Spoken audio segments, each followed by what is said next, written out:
Como siempre, una cordial bienvenida con nuestro agradecimiento a todos los que estáis escuchando, viendo el programa de preguntas y respuestas en este canal. Vamos a tomar las que tenemos para el día de hoy, que son parte de las que hemos recibido a lo largo del mes pasado y que faltan por contestar, y vamos a hacerlo en el día de hoy en este programa actual.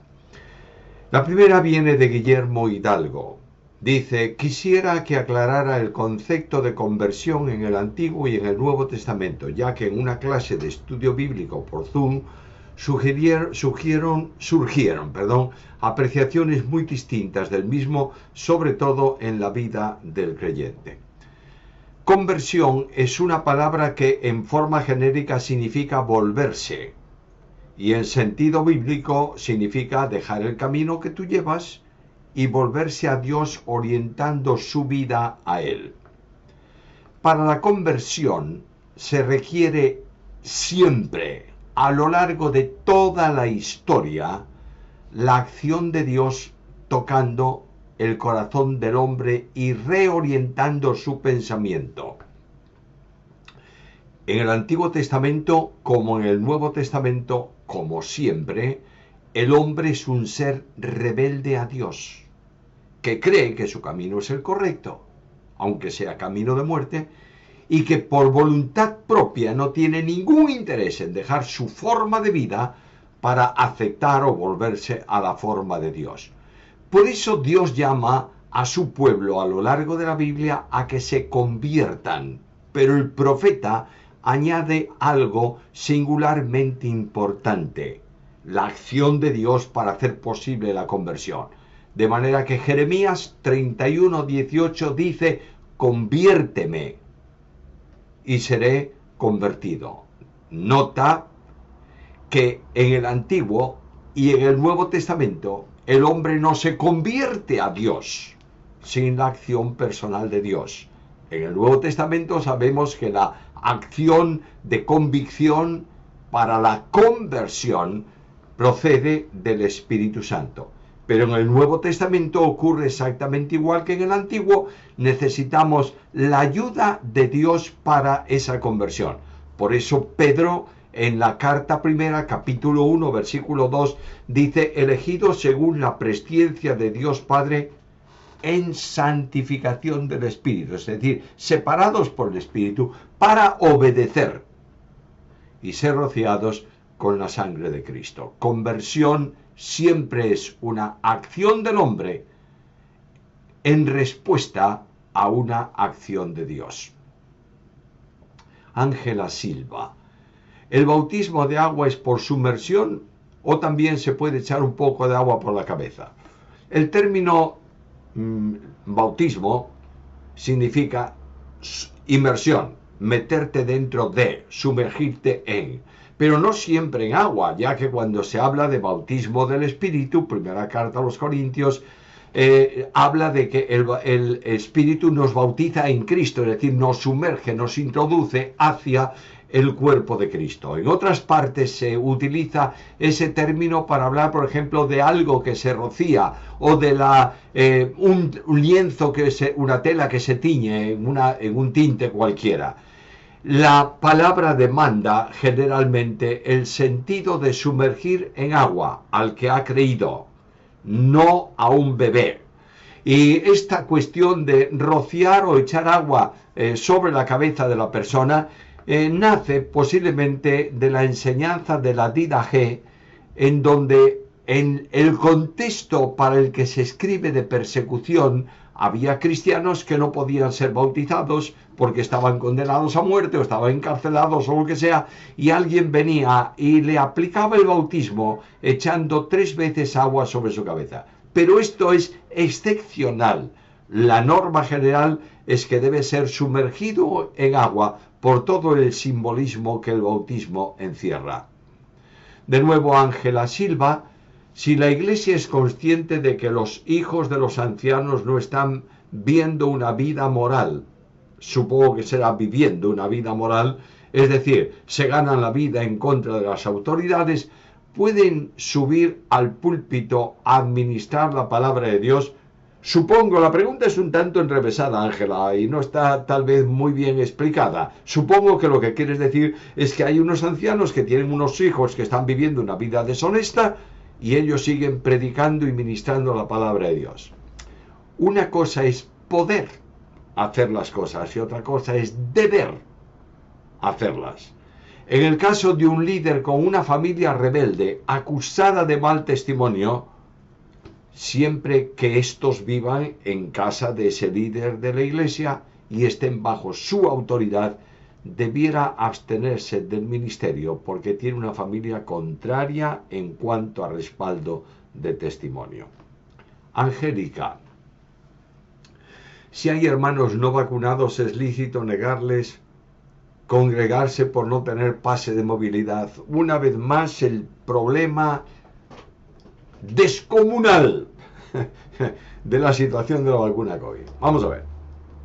Mi hermana querida, una de las cosas que la Biblia enseña es que tenemos que obedecer a las autoridades.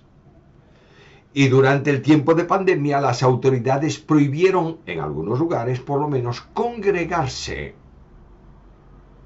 Y cuando comenzaron a autorizar de nuevo la reunión de personas, no solo de la iglesia, sino en general, en algunos sitios pedían que tuviesen una determinada documentación que acreditase que estaban vacunados. La iglesia debe respetar la demanda de las autoridades. Otra cosa muy diferente sería que las autoridades prohibiesen que la iglesia se congregase siempre, sin enfermedad y sin nada. No prohibido tener culto en conjunto. Pues no lo íbamos a obedecer porque la Biblia manda reunirnos como iglesia. Pero si no hay razón sanitaria específica, no podemos obedecer esas demandas. Pero si hay una razón sanitaria y las autoridades no nos prohíben que nos reunamos, por ejemplo, vía telemática por Zoom, debemos obedecer a nuestras autoridades, porque eso forma parte de la experiencia de vida cristiana y es uno de los mandamientos de la palabra de Dios. Samilla, escucho muchas enseñanzas respecto a la oración. Algunos dicen que debe orarse de una manera a Dios, de otra distinta a Jesús, de otra al Espíritu Santo, para lo que no encuentro sustento bíblico. Con dicha acción no estarían haciendo de la Santísima Trinidad varios dioses, lo cual sería falsa enseñanza. ¿Me puede ayudar en esto? Hay muchas ideas sumamente extrañas. Esto de la oración a uno, a otro, de una forma y de otra, por una cosa, por otra cosa, eso es un invento de los hombres. No es una enseñanza de la Biblia. La Biblia enseña a orar al Padre en el nombre del Hijo y en el poder del Espíritu. Ahora, si tú oras a Jesús y le dices, Señor Jesús, te pido por esto, por aquello, o oras al Espíritu Santo, no lo estarás haciendo correctamente conforme a la medida bíblica o a la norma bíblica, pero Dios va a escuchar tu oración. Otra cosa muy distinta es que digas, para este tipo de petición tiene que ser dirigida al Padre y esta tiene que ser dirigida al Hijo, porque todo don perfecto, toda buena dádiva procede del Padre. Es enviada en el poder del Espíritu y llega a nosotros por el único mediador entre Dios y los hombres, que es Jesucristo hombre. Benito Petrocelli. En la India dice que todos somos dioses. Y cuando Dios nace, con todos sus poderes, toda su omnisciencia y omnipotencia y todas sus cualidades omnímodas, a este ser se le llama avatar. El último avatar que vivió en la India se llamó Bhagavan Sri Satya Sai Baba. Él dijo que cuando vuelva a nacer por tercera y última vez, se llamará Prema Sai y así sigue adelante. Dicen que estos niegan que Jesucristo fuese una persona más que un hombre de muy elevado nivel espiritual, pero que no era avatar, es decir, que no era Dios en el contexto hindú, y también dijo que Cristo no murió en una cruz, sino que lo bajaron de la cruz y que estaba vivo, etcétera, etcétera, etcétera, etcétera, y que cuando él resucitó y volvió a la vida, tenía un enorme odio contra quienes intentaron matarlo, y escuchó la voz de Dios que le dijo que no odiara. En fin, no sigo adelante con esta historia, porque todo esto dicho de mitología hindú o de la que sea, no me importa cuál, es mentira absoluta y total. La reencarnación e historias de ese tipo son inventos de los hombres. Y los demonios dicen mentira siempre, porque son mentirosos. Tras las religiones, con ídolos, con historias de dioses y cosas por el estilo, entre las que está el hinduismo, tras de ellas están los demonios. No nos interesa lo que ellos digan, sino lo que Dios revela por medio de la palabra, única verdad. Jesucristo es Dios bendito en la unidad del Padre y del Espíritu Santo, que murió por nosotros, resucitó de entre los muertos y está sentado a la diestra de la majestad de Dios, viviendo siempre para interceder por los salvos. Samilla, ¿podría por favor ayudarme a entender un poco mejor 15:15? Bueno, vamos a Job 15:15. Abrimos nuestra Biblia, que tengo aquí delante, y busco Job, capítulo 15, versículo 15. Lo tengo ya por aquí. Aquí está el capítulo 15 de Job y el versículo 15. Dice así: He aquí, en sus santos no confía, y ni aun los cielos son limpios delante de sus ojos. Lo que está diciendo en una figura de lenguaje, no podemos olvidar que es poema el escrito del libro de Job, se está haciendo notar ahí la santidad de Dios suprema, incomparable, absolutamente única e incompatible con todo cuanto no sea esa perfecta santidad. Sus santos aquí tiene que ver en el contexto del libro con los ángeles. Es una expresión muy parecida a la que ocurre en 4:18, donde dice: He aquí en sus siervos no confía, y notó necedad en sus ángeles. Está refiriéndose a los seres a los que ministran delante del Señor, en el entorno del Señor, y que cuando algunos de ellos pecaron, Dios los consideró como lo que había que considerarlos, como pecadores. De manera que los cielos, que aquí se menciona, debe entenderse como una metonimia de lenguaje, es decir, una referencia que utiliza el contenido por el continente, el todo por la parte, para referirse a los que son celestiales, y nuevamente referencia a los ángeles. Dios halló en Satanás maldad y en los ángeles que le siguieron, por tanto no podía confiar en el sentido de ministerio celestial en ellos. André Mejía, ¿a qué se refiere cuando dice que la mujer no debe enseñar doctrina dogmática? Simplemente a que quien enseña lo que la Iglesia tiene que creer, por supuesto tomado de la Biblia, está ejerciendo autoridad sobre la congregación. Y ese ejercicio de autoridad sobre la congregación y sobre los hombres no está autorizado por el apóstol a las mujeres en el Nuevo Testamento. No significa que una mujer no pueda tener un mensaje de aliento, de exhortación y de consolación, pero no de enseñanza dogmática en ejercicio de autoridad. Henry Gómez, me gustaría saber si Jesús utilizó su divinidad, es decir, utilizó Jesús su omnipotencia, omnisciencia, omnipresencia, y ahí da una extensión larga en donde menciona ocasiones del ministerio de Cristo que parece ser, él lo entiende así, que está utilizando los atributos omni, es decir, los atributos incomunicables de la esencia divina. Efectivamente, Cristo usó los atributos divinos en toda la extensión de la palabra, aunque limitó su ejercicio porque era un hombre y se hizo hombre. Limitó el uso de los atributos, pero los usó cuando fue necesario para su ministerio.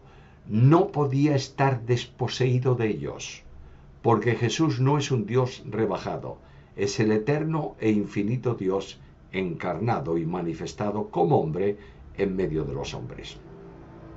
Manluk. ¿Cómo es válido llamar al Creador? Por ejemplo, Dios, Jesús, Abba, Eterno, Mesías. ¿Es correcto llamarlo Dios?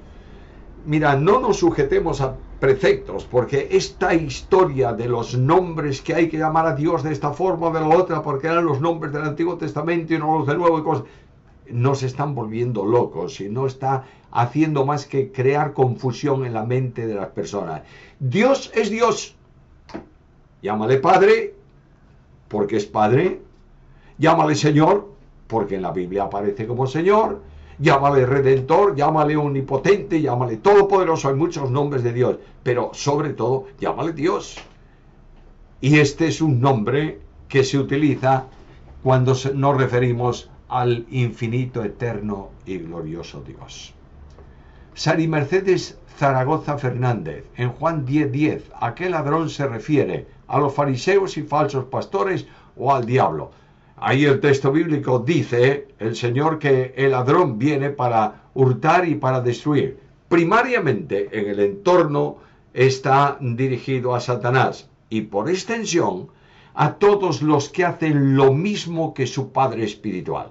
Y no podéis olvidar, no se puede olvidar, no se debe olvidar que Jesús a los fariseos que actuaban, procuraba matarle, les llamó hijos de Satanás. Y dijo que estaban haciendo lo mismo que su padre es homicida y mentiroso y a él lo querían matar. María Noel Poggi. ¿Qué la palabra dice en griego cuando el apóstol escribe ocupaos de vuestra salvación con temor y temblor? Porque muchos enseñan que la salvación se pierde, etcétera, etcétera. Querida María, estamos contestando a la pregunta de que la salvación no se pierde ni se puede perder en el canal, yo diría, en todos los espacios de preguntas y respuestas. La salvación comprende un proceso. Primero, justificación. Nadie puede hacer nada para justificarse, porque la justificación es por gracia mediante la fe. La justificación es solo para aquel que cree y la justificación la hace Dios, no la hace el que cree. Segundo proceso, la santificación. Es en lo que tenemos que ocuparnos. Lo que dice el texto, ocupaos de vuestra salvación en el sentido de santificación, porque tú no puedes hacer nada para la salvación que Dios hizo en Cristo en la cruz del Calvario, pero sí en la vida de santificación para vivir conforme a la santidad que es demandada por Dios para el salvo. Tercer nivel es la glorificación, en lo que el creyente tampoco puede hacer nada. Por eso se dice, esperad en la gracia que se os traerá cuando Jesucristo sea manifestado. Por tanto, la pregunta es sencilla. Ocupémonos de la santificación, porque la salvación no se pierde, pero podemos fracasar en cuanto a la experiencia admirable de la santificación. André Mejía, ¿cómo es su interpretación de Mateo 16, 19 a la luz de la Escritura? Bueno, vamos a Mateo 16, 19, leamos primeramente el texto porque es necesario antes de contestar la pregunta. Voy, Evangelio según Mateo, capítulo 16 y versículo 19. Dice Cristo a Pedro, a ti daré las llaves del reino de los cielos, y todo lo que atares en la tierra será atado en los cielos, y todo lo que desatares en la tierra será desatado en los cielos. Ahora, para interpretar el texto, debe verse el contexto inmediato y el más distante. Por eso tengo que ir un poco más adelante. Mateo, capítulo 18, versículo 18, donde ya no está en singular, sino en plural. De cierto os digo que todo lo que atéis en la tierra será atado en el cielo, y todo lo que desatéis en la tierra será desatado en el cielo. A Pedro se le dan las llaves del reino para iniciar la predicación del Evangelio después de Pentecostés. De manera que Pedro predica el Evangelio primero a los judíos en Jerusalén, luego a los gentiles en casa de Cornelio, y el resultado de la predicación queda atado, vinculado al cielo, y Dios acepta a los que creen y los introduce por medio de la acción del Espíritu en el cuerpo de Cristo, que es la Iglesia. Pero tiene un segundo entendimiento, una segunda expresión que tiene que ver con la disciplina en la Iglesia. De ahí que se utilice plural, hablando en general de líderes, y todo lo que los líderes, aplicando la palabra en cuanto a disciplina en la congregación, hagan, queda respaldado por el cielo. Y todo lo que desatan, es decir, la restauración del disciplinado, queda también aceptada o respaldada en el cielo. De modo que cuando el apóstol Pablo, en unión espiritual con los corintios, pone a una persona que había cometido un pecado gravísimo, vivía matrimonialmente con la mujer de su padre, lo entrega a Satanás. Esa es una disciplina que el cielo respalda. Y en la carta segunda a los Corintios, cuando habla de aquel otro hombre que había sido disciplinado en la congregación, lo restaura para que Satanás no gane victoria en esa situación, porque sin duda alguna ese hombre ya había cambiado de actitud por la disciplina impuesta. José Gregorio Roja Romero. Las diferencias entre hermanos por doctrina fundamental rompen la hermandad. Por ejemplo, unos creen que la salvación no se pierde y otros creen que se pierde. ¿Qué es la doctrina fundamental? Primero, es aquello que no tiene posibilidad de discusión alguna, sobre la que descansa la salvación. Mientras que la doctrina general es opinable, aunque indudablemente dice la Biblia que a medida que el creyente va madurando, va igualando eso del entendimiento de la doctrina general. Todo lo que no sea edificación en el espíritu es una inmadurez. Y los inmaduros, los niños en Cristo, dividen la iglesia como corresponde a la acción de un niño que no ha madurado.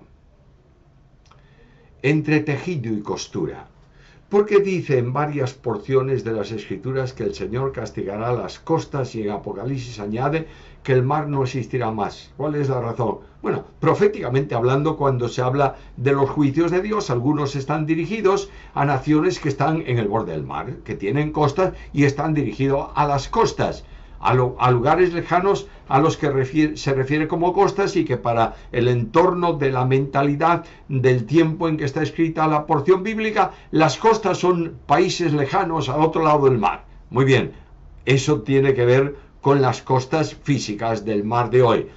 Mar en profecía equivale a naciones.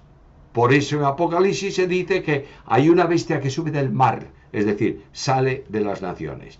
No habrá mar en la Biblia, en esta profecía, no como asunto histórico, sino como una manifestación de que no habrá naciones pecaminosas en los cielos nuevos y en la nueva tierra.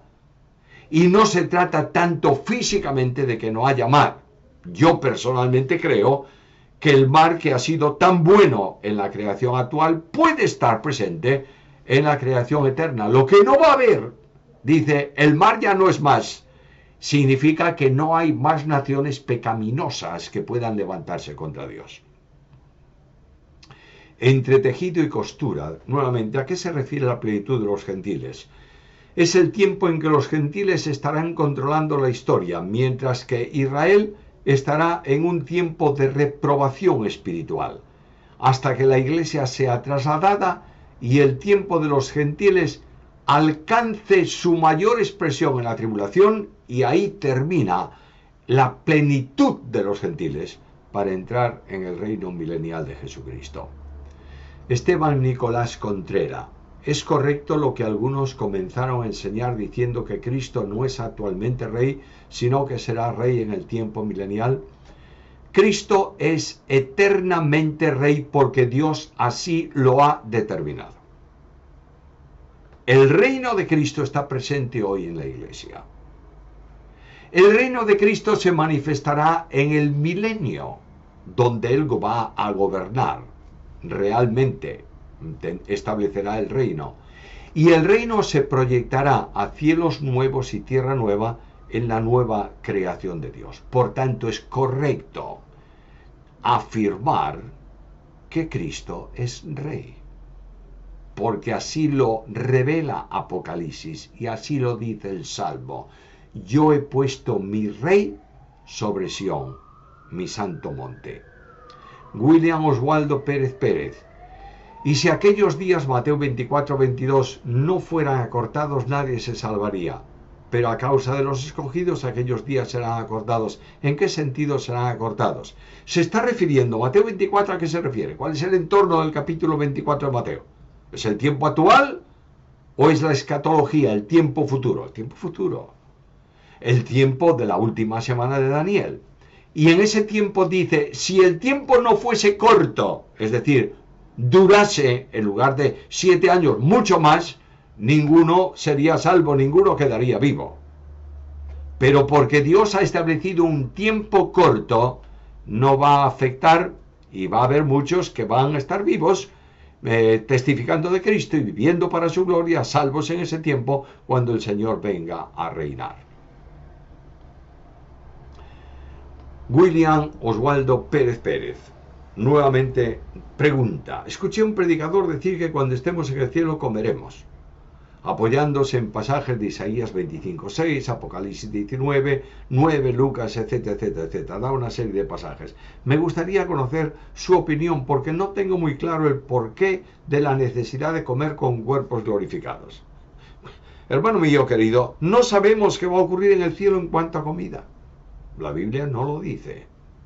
Lo que sí quiero que reflexiones es que un cuerpo resucitado tal vez no necesita comer, pero puede comer.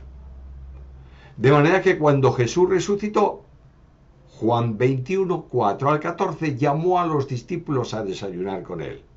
Y es más, Lucas 24:40-43, Cristo comió delante de ellos. Los discípulos comieron y bebieron con él después de su resurrección. Hechos capítulo 10, versículos 10-41. Jesús afirmó que volvería a beber vino con los salvos en el reino milenial. Lucas 22:18. La segunda persona de la deidad y 2 ángeles manifestados en forma humana comieron con Abraham. El hecho de que los cuerpos nuevos no necesiten comer es algo que suponemos, pero de lo que no tenemos respuesta bíblica para afirmarlo o para negarlo. Server Motorola: ¿cómo efectúa Dios su misericordia para los inconversos? Principalmente dando tiempo para que se arrepientan por medio de los ángeles o de otra manera. Bueno, la misericordia de Dios es para salvación. En ocasiones puede enviar a sus ángeles para hacer alguna provisión de cuidado, especialmente a los creyentes, como envió, por ejemplo, al ángel para liberar a Pedro de la prisión. Pero Dios manifiesta su misericordia porque es misericordioso y tiene misericordia para con todos. Karen Andrea Nieto Collao: ¿podría comenzar Dios mediante un estudio del Cantar de los Cantares? Pues estudiaremos la propuesta, pero en este momento inmediato no está en mente tener un estudio sobre ese libro, tal vez en el futuro. Leo Acevedo: hay una aplicación donde me gustaría ver sus libros. No sé si se puede, pero sí estaría genial. Se llama My Bible. Bueno, mis libros están en varias plataformas telemáticas de internet, entre ellas en Logos, de modo que eso sería otra plataforma más, pero ahí mis libros están en el modo digital, además del modo impreso. Lola Morales: ¿me podría explicar lo que nos dice Mateo 24, 28. Vamos a Mateo capítulo 24 y versículo 28. Porque donde quiera que estuviera el cuerpo muerto, allí se juntarán las águilas. De nuevo, entorno textual. El entorno del versículo tiene que ver con el anuncio de la semana última de Daniel, es decir, el tiempo de la tribulación. Y la referencia es una figura de la gran mortandad que se producirá con la venida de Jesús y la destrucción de los ejércitos que se levantarán contra él, de modo que donde estén los cadáveres se juntarán las águilas para comer, conforme a la profecía, los cuerpos muertos. Estamos hablando también de asuntos de referencia simbólica para entender la gran mortandad que se producirá con la venida del Señor Jesús al mundo en esa segunda venida suya. Por último, José Borjas, cuando David dice en el Salmo 27:4 que estará todos los días en la casa de Jehová, ¿debemos entenderlo de manera literal o se refiere a una relación devocional del creyente con Dios? Es un sentido figurado cuando David lo dice, porque lo que desea es estar cerca de donde Dios mora para ver su gloria en el contexto del Salmo. Esto, de una forma real, vamos a estar en la presencia de Dios y en relación con Dios permanentemente todos los días cuando estemos en su presencia transformados a su semejanza. Muchas gracias por la atención y la presencia en el canal. Volveremos con este mismo programa para nuevas preguntas en la próxima semana. Que Dios añada sobre vosotros su bendición.